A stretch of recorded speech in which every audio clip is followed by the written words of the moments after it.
नमस्कार दोस्तों, आप सभी को फिर से स्वागत है मेरे इस महाविद्या गुरुकुल 2.0 के चैनल पे। चलिए, हाँ, जैसा कि आप इसके पहले एक वीडियो हमने पढ़ाकर डाला, आप सभी जानते हैं कि हम क्लास 12 का फर्स्ट चैप्टर पढ़ा रहे हैं जिसका नाम है विद्युत आवेश एवं विद्युतीय क्षेत्र। इस चैप्टर में हमने कल आवेश के बारे में पढ़े थे कि आवेश क्या है, आवेश किसे कहते हैं और इसके गुण क्या है। इन सभी बातों को हमने पढ़ लिया था। आज हम देखने वाले हैं आवेश और उसके मात्रक। एक बात कहना चाहेंगे, अगर आप क्लास 12 की तैयारी करने वाले हैं, आपका परीक्षा 2026 में होने वाला है, तो आप बेहिचक हमसे जुड़ सकते हैं, क्योंकि 12th का पूरा फिजिक्स एकदम फ्री ऑफ कॉस्ट पढ़ाकर यूट्यूब पर डालने वाले हैं, और इतना बढ़िया ढंग से कि लगेगा कि नहीं सर, क्या बात है, क्या कॉन्सेप्ट है। तो देरी किस बात की, इसके लिए हमारे चैनल महाविद्या गुरुकुल 2.0 को सब्सक्राइब कीजिए, बेल आइकन को दबाइए और लिंक को दोस्तों के पास शेयर कीजिए। बाकी बात कहावत है, काम ज़्यादा बातें कम। तो चलिए क्लास को प्रारंभ करते हैं। आवेश और उसके मात्रक आप सभी जानते हैं, क्लास 10th और 11th सब जगह आप पढ़े होंगे। आवेश का मात्रक, आवेश का क्या पढ़े जी, मात्रक। ध्यान दीजिए, आवेश के जो मात्रक होता है, आवेश का मात्रक दो प्रकार के होता है। पहला मेरा क्या होता है जी, SI मात्रक, SI मात्रक, और दूसरा जो मेरा हो जाता है, क्या हो जाता है जी, तो दूसरा हो जाता है CGS मात्रक। हाँ, CGS मात्रक। अगर आपसे कोई पूछे कि आवेश के मात्रक कितने प्रकार के होते हैं, तो बोलेंगे देखिए, आवेश का मात्रक दो प्रकार का होता है। पहला SI मात्रक, दूसरा CGS मात्रक। सर, आवेश का SI मात्रक कूलम्ब होता है। क्या होता है जी, कूलम्ब होता है, जिसे C द्वारा डिनोट किया जाता है। सर, इस CGS मात्रक क्या है, ध्यान दीजिए। आवेश का जो CGS मात्रक होता है, यह दो प्रकार का होता है। पहला होता है ESU और दूसरा होता है EMU। आ रहा है यहाँ तक? चलो, आवेश का मात्रक। सर, आवेश के मात्रक दो प्रकार के होते हैं। पहला मेरा SI मात्रक, दूसरा CGS मात्रक। आवेश का SI मात्रक कूलम्ब होता है, जिसे C द्वारा सूचित किया जाता है।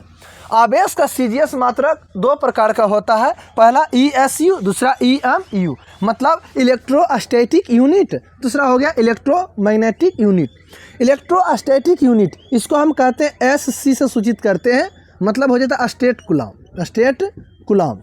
अब ध्यान दीजिए, और आवेश का CGS मात्रक पहला हो गया ESU स्टेट कूलम्ब, और दूसरा होता है EMU एब्सोल्यूट कूलम्ब। क्या होता है जी, absolute coulomb, absolute coulomb. Absolute coulomb होता है, इसे AC से सूचित किया जाता है। चलिए, हमको लगता है समझने में कोई दिक्कत नहीं होता। सर, आवेश का मात्रक दो प्रकार का होता है, पहला SI, दूसरा CGS। SI मात्रक कूलम्ब होता है, जिसे C से सूचित किया जाता है, और CGS मात्रक दो प्रकार के, ESU मतलब इलेक्ट्रोस्टैटिक यूनिट यानी स्टेट कूलम्ब, और दूसरा EMU इलेक्ट्रोमैग्नेटिक यूनिट मतलब एब्सोल्यूट कूलम्ब, इसे AC से सूचित किया जाता है। यहाँ तक समझने में कोई प्रकार की दिक्कत नहीं। चलिए थोड़ा सा जान लेते हैं कि SI मात्रक होता क्या है। तो देखिए, ये SI मात्रक है ना जी, इसको हम कह सकते हैं, सिंपल सी समझिए, SI मात्रक ये हमारे देश, हाँ, या हमारे देश में हर जगह प्रयोग किया जा सकता है। कौन मात्रक, SI मात्रक। लेकिन CGS जो मात्रक होता है, वह आप कहीं चल जाइए, हर एक देश के लिए, मतलब समझ लिए पूरा दुनिया में इसका प्रयोग किया जाता है। अच्छा, आवेश का SI मात्रक आप जानते हैं कूलम्ब होता है। अगर इंडिया में कोई बोले कि आवेश का SI मात्रक क्या होता है जी, तो बोलेगा कूलम्ब। यही बात जाकर अगर अमेरिका में बोले कि आवेश का SI मात्रक, उससे पूछे तो क्या बोलेगा, ध्यान दीजिए, वो बोल सकता है स्टेट कूलम्ब या एब्सोल्यूट कूलम्ब, और आवेश नहीं बोलेगा कि उसका आवेश का मात्रक कूलम्ब होता है। कूलम्ब नहीं बोलेगा, क्यों? क्योंकि सिर्फ हमारे इंडिया तक ही प्रयोग किया जाता है, सिर्फ इंडिया में ही, अपने ही देश में। लेकिन CGS मात्रक मतलब अदर जो कंट्री है, वहाँ भी प्रयोग किया जाता है। चलिए, ये बात तो आप समझ गए कि सर, इन बातों को तो हम समझ गए। तो चलिए अब आगे देखते हैं। देखिए, ये बात आपको एकदम ध्यान रखना है। हम जानते हैं आवेश का मात्रक क्या होता है जी, कूलाम, और सीजीएस मात्रक दो प्रकार के, स्टेट कूलाम और क्या होता है जी, एब्सोल्यूट कूलाम। ये जो तीनों है, इस तीनों में एक संबंध है। क्या है जी, एक संबंध। इन बात को आपको ध्यान देना पड़ेगा, इससे बहुत सारे प्रश्न भी बनता है। देखिए, आप एकदम स्थिर दिमाग से मात्र पढ़िए। हम कहते हैं आपको क्वालिटी में कमी होने नहीं देंगे, ऐसा कॉन्सेप्ट देंगे ना मेरे भाई। ऐसा नहीं है कि हम लोग मतलब नीचे से कुछ पढ़ा कर निकल जाएंगे, सिर्फ ऐसा ही पढ़ा रहे, नहीं। हम समझते हैं कि 12th परीक्षा में कितना गहराई से पढ़ना होता है, बातों को समझना होता है। क्लास 10th ये सब होता है, समझ लीजिए ज्ञान स्तर है। लेकिन जैसे आप 12th में प्रवेश करते हैं, यहाँ पर समझ स्तर का क्वेश्चन आपसे बनना चाहिए। ज्ञान का मतलब वही हुआ, कोई चीज़ याद कर लिए हो गया, लेकिन यहाँ समझना होता है, तो बातों को समझने पर ध्यान दीजिए। आज आपको करना पड़ेगा कि देखिए, जो 10 कूलाम होता है वह 3 गुने 10 के पावर, हाँ ध्यान दीजिए, 3 गुने 10 के पावर 10, 3 गुने 10 के पावर 10 स्टेट कूलाम के बराबर होता है, और यह 1 एब्सोल्यूट कूलाम के बराबर होता है। मतलब सर, इन बात को आप ध्यान रखिए कि 10 कूलाम बराबर 3 गुने 10 के पावर 10 स्टेट कूलाम बराबर 1 एब्सोल्यूट कूलाम। इन बात को आप ध्यान में रखिएगा। आपसे पूछे कि बताइए 10 कूलाम कितने स्टेट कूलाम के बराबर होता है, तो सर 10 कूलाम जो होता है 3 गुने 10 के पावर 10 स्टेट कूलाम के बराबर होता है। अच्छा, अगर आपसे पूछे कि बताइए कि 10 कूलाम कितने एब्सोल्यूट कूलाम, हाँ कितने एब्सोल्यूट कूलाम के बराबर होता है सर, तो 10 कूलाम जो है ना 1 एब्सोल्यूट कूलाम के बराबर होता है। अच्छा, अगर आपसे पूछे कि 3 गुने 10 के पावर 10 स्टेट कूलाम, हाँ 3 गुने 10 के पावर 10 स्टेट कूलाम कितने एब्सोल्यूट कूलाम के बराबर होता है, तो 1 एब्सोल्यूट कूलाम के बराबर होता है।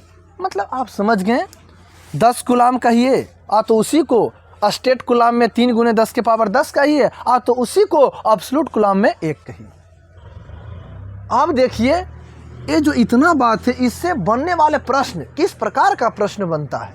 देखिए, तो सबसे पहले चलिए एकदम धैर्य बना कर रखिए। ऐसे ऐसे प्रश्नों से आपको मिलाएंगे कि लगेगा सर क्या बात है, मज़ा आ गया, एकदम कॉन्सेप्ट से भरपूर रहेगा। अब देखिए, हम एक प्रश्न देते हैं, एक क्वेश्चन है, इनमें कौन सही है, इनमें से कौन सही है, इनमें से कौन सही है। आप बोलिए, चलिए आपको प्रश्न बनाना है। जैसे एम हम दे दें कूलाम, चलिए ऑप्शन हम दे रहे हैं, हो गया। चलिए बी में हो गया,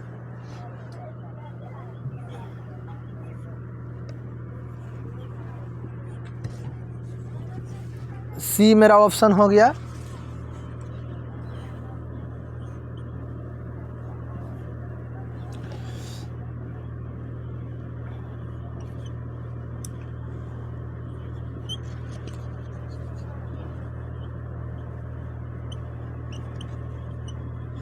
चलिए अब बताइए, हम एक ठो प्रश्न दिए हैं, इनमें से कौन सही है, इनमें से कौन सही है, क्या आप बना सकते हैं? देखिए, दिमाग लगाइए। अच्छा, एक बात सोच कर देखिए कि सर ये जो होता है, हम अभी तुरंत पढ़े कि 10 कूलाम होता है 3 गुने 10 के पावर 10 स्टेट कूलाम के बराबर, जबकि यही होता है 1 एब्सोल्यूट कूलाम के बराबर। तो इसका मतलब हम की समझें, यह समझें कि देखिए बाप रे बाप, ये जो 1 एब्सोल्यूट कूलाम है, 1 एब्सोल्यूट कूलाम है, इसमें कितना है 3 गुने 10 के पावर 10 स्टेट कूलाम। इसका मतलब हम समझ गए सर कि देखिए ये जो है 1 एब्सोल्यूट कूलाम के बराबर होने के लिए, ये एब्सोल्यूट कूलाम कहता है रे, हमर बराबर होने के लिए ने तुमको देख लो 3 गुने 10 के पावर 10 इतना स्टेट कूलम तुम रहेगा ने तो हम अकेले एब्सोल्यूट कूलम पर बराबर है। तो बताइए बड़ा कौन है जी? तो बड़ा हो गया एब्सोल्यूट कूलम। अच्छा हम तुलना करते हैं किस में? Absolute coulomb. ध्यान दीजिए, एक एब्सोल्यूट कूलम ले लीजिए, बराबर कितना होता है जी? 10 कूलम। अब बताइए दोनों में कौन बड़ा है? तो कहिएगा ये एब्सोल्यूट कूलम कह रहा है किससे? कूलम से कि रे हम अकेले हैं, हमारे बराबर होने के लिए तुमको 10 गो चाहिए, तुम्हारे जिसमें 10 गो कूलम चाहिए। तो 10 कूलम तो ये एक ही एब्सोल्यूट कूलम। मतलब हम समझ गए कि सर एब्सोल्यूट कूलम देखिए कूलम से भी बड़ा है। देखिए एब्सोल्यूट कूलम जो है कूलम से क्या है? बड़ा, क्योंकि 10 कूलम के बराबर एक ही एब्सोल्यूट कूलम सर बड़ा है। अब देखिए ये दोनों में तुलना कीजिए कि कूलम और स्टेट कूलम में कौन बड़ा है। तो सर 10 कूलम में हो जाता है 3 गुने 10 के पावर 10 स्टेट कूलम। तो अब सोचिए ये कूलम का तारे हम 10 कूलम हैं, 10 कूलम है 10 गो, हाँ तो 3 गुने 10 के पावर 10 इतना आएगा ने तब हमार बराबर होगा। तो पावर ज़्यादा है, 10 गो में ओकर 3 गुने 10 के पावर 10 समझिए कितना उसके बराबर है। तो इससे एक बात एकदम क्लियर हो जाता है कि सबसे बड़ा क्या हो जाएगा जी? सर स्टेट कूलम से भी बड़ा हो जाएगा कूलम, और कूलम से भी बड़ा मात्रक हो जाएगा मेरा क्या? Absolute coulomb. तो इसका सही आंसर सी हो। चलिए इसी प्रकार के प्रश्नों से मिलाते हैं। चलिए अब देखिए अगर आपसे एक प्रश्न पूछ दिया जाए, चलिए एक बहुत ही एकदम प्यारा सा प्रश्न, ध्यान दीजिएगा। क्यों? क्योंकि यह प्रश्न ही परीक्षाओं में पूछा गया प्रश्न है कि बताइए एक कूलम में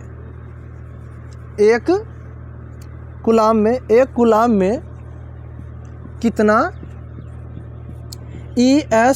ESU होता है। मतलब सर एक कूलम में कितना ESU, मतलब सर ESU मतलब हो गया इलेक्ट्रोस्टैटिक यूनिट, मतलब ये हो जाता है स्टेट कूलम। क्या हो जाता है? State coulomb. अच्छा तो एक कूलम में कितना ESU मतलब स्टेट कूलम, यही नहीं पूछ रहा है कि एक कूलम में कितना ESU होता है, मतलब एक कूलम आवेश में कितना की है? स्टेट कूलम आवेश होता है।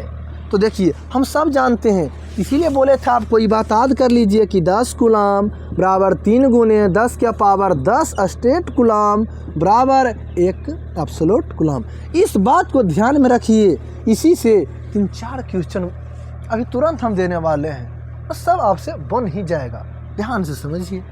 सर हम जानते हैं कि 10 कूलम बराबर कितना होता है? 3 गुने 10 के पावर 10 स्टेट कूलम। तो पूछ रहा एक कूलम में, ये तो एक ही नियम वाला बच्चा वाला हिसाब हो गया जी। अब बताए 10 कूलम में इतना स्टेट कूलम, तो एक कूलम में तो 3 गुने 10 के पावर 10 बटे कितना, ये चल जाएगा 10 नीचे। तो एक कूलम में कितना? 3 गुने 10 के पावर, अब बताइए पावर 1 भागम पावर आधार समान है घट जाएगा, 10 में पावर 1 गया 9। मतलब सर एक कूलम में कितना ESU होता है, मतलब कितना स्टेट कूलम होता है। बोलेंगे देखिए एक कूलम आवेश में 3 गुने 10 के पावर 9 स्टेट कूलम आवेश होता है। चलिए अच्छा अगर इसी प्रकार से हम दूसरा प्रश्न दें तो बना दीजिएगा, एकदम आसान है, एकदम बच्चा जैसा। देखिए अगर आपसे पूछे कि एक कूलम में कितना EMU होता है, अब बताइए आप। मतलब करा एक कूलम में कितना EMU होता है। EMU मतलब इलेक्ट्रोमैग्नेटिक यूनिट, मतलब क्या होता है जी? Absolute coulomb. अब बताइए बोल रहा कि एक कूलम में कितना एब्सोल्यूट कूलम होता है, क्या बना सकते हैं? बस ध्यान दीजिए 2 सेकेंड। सर देखिए अगर ऐसा प्रश्न आए तो एक ही बात सोचिए किससे किस में बदलना है, तो हमको कूलम से एब्सोल्यूट कूलम में बदलना है। तो देखिए हम इन बातों को ध्यान में हमेशा बोलते रखिए कि 10 कूलाम बराबर कितना 3 × 10⁻10 स्टेट कूलाम। लेकिन हमको इससे तुलना करना ही नहीं है, ये गलत नहीं है, इससे तुलना करना नहीं है सर। तो ये 10 कूलाम ये 1 एब्सोल्यूट कूलाम के बराबर तो होता है ना, मतलब 10 कूलाम में 1 एब्सोल्यूट कूलाम, तो 1 कूलाम में कितना, 1 कूलाम में तो 1/10 एब्सोल्यूट कूलाम, मतलब 1 कूलाम जो हो जाएगा उसमें हो जाएगा कितना जी 0.1 एब्सोल्यूट कूलाम। अब बताइए, भाग दे दिए, कितना आसान है कि 1 कूलाम में कितना EMU होता है, मतलब 1 कूलाम में कितना एब्सोल्यूट कूलाम आवेश होता है। तो बोलेंगे देखिए 1 कूलाम में कितना 0.1 एब्सोल्यूट कूलाम होता है। ये सब बात ऐसा नहीं है कि आप याद कर सकते, नहीं, सिर्फ थोड़ा सा इन बातों को ध्यान में रखिएगा, ये कॉन्सेप्ट आपके अंदर रहेगा तो आप तुरंत सेकेंडों में हल कर सकते हैं, इसे याद रखने की कोई ज़रूरत नहीं है। अच्छा चलिए, अब एक बात हम बताना चाहते हैं जो कि एकदम समझ लिए, ये नहीं कहता परीक्षा, हाँ परीक्षा की दृष्टि से एकदम ऑब्जेक्टिव क्वेश्चन में महानायक जिसको हम कह सकते हैं वैसा प्रश्न है।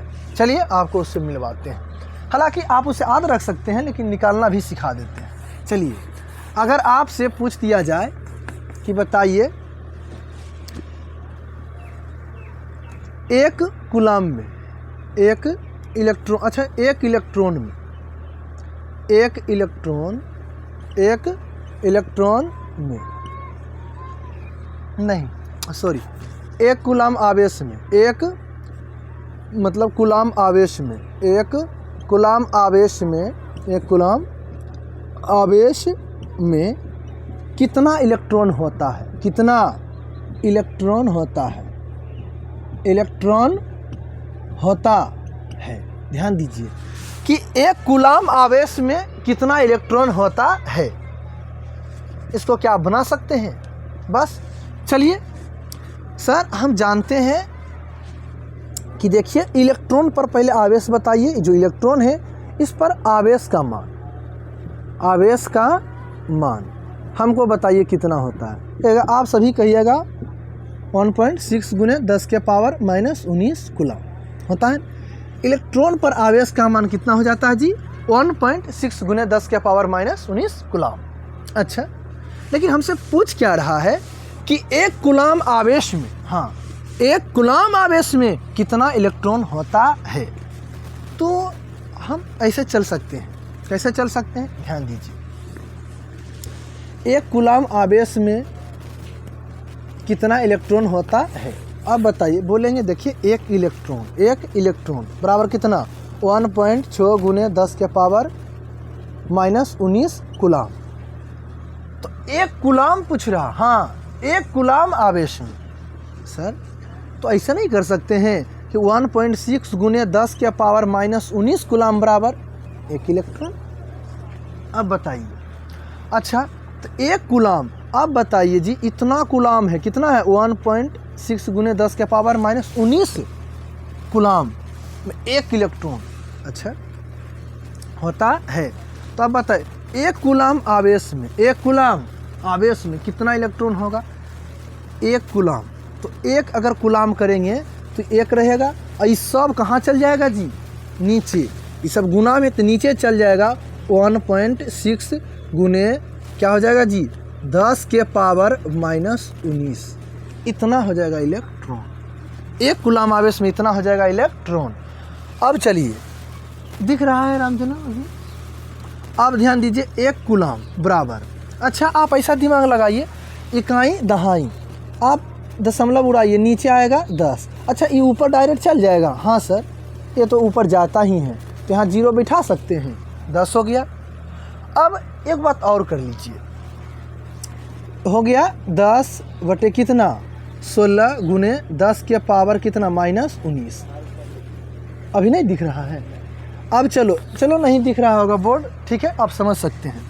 आप देखिए तो 1 कूलाम बराबर 1 कूलाम बराबर, अच्छा आप यहाँ पर से अगर हम दशमलव उड़ाएंगे तो इकाई दहाई बटे 10 कर दिए, ये 10 चल जाएगा कहाँ जी ऊपर तो की हो जाएगा 10 से गुणाती हो जाएगा, 1 में 10 से गुना होगा तो ये मेरा हो जाएगा 10 बटे कितना 16 गुने 10 के पावर माइनस 19।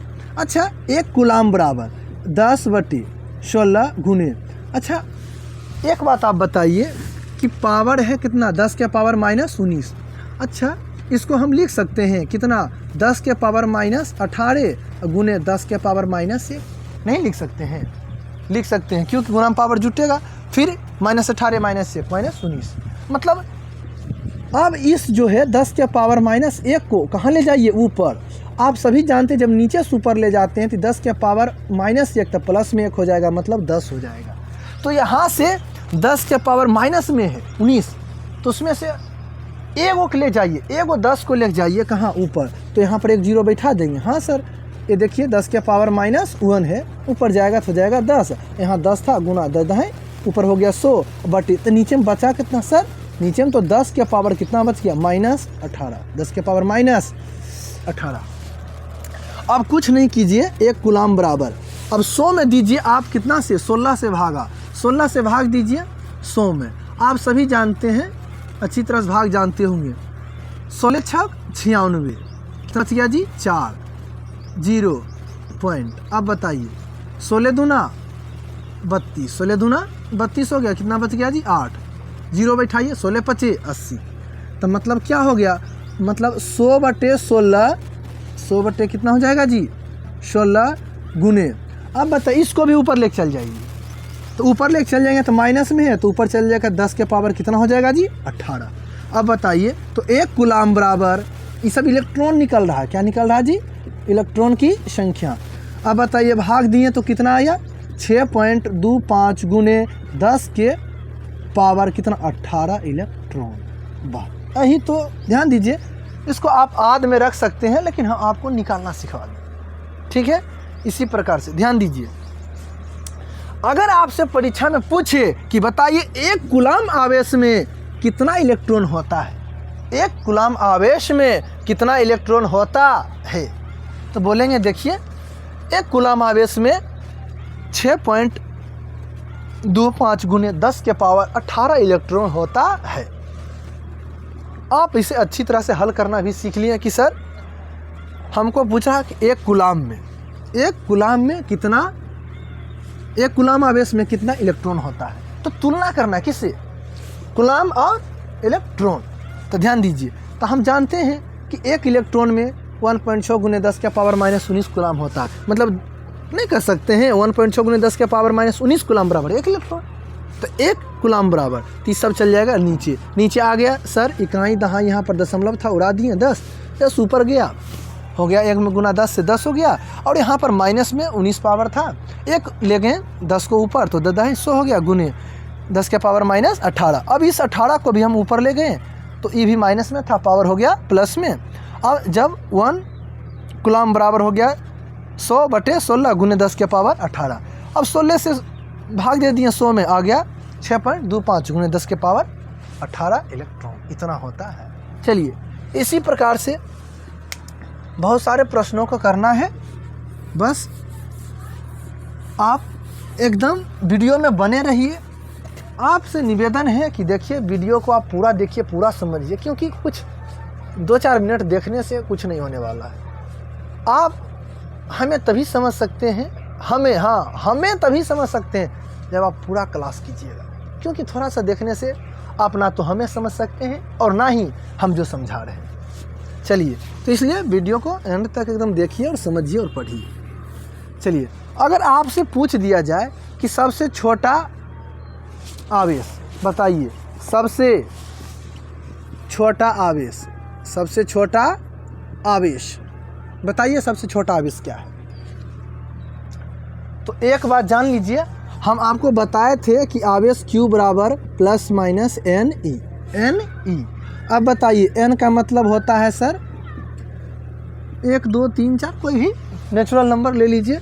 तो Q बराबर क्या होता है जी, यहाँ 1 रख सकते हैं इलेक्ट्रॉन, 1 इलेक्ट्रॉन, इससे छोटा आवेश संभव नहीं है।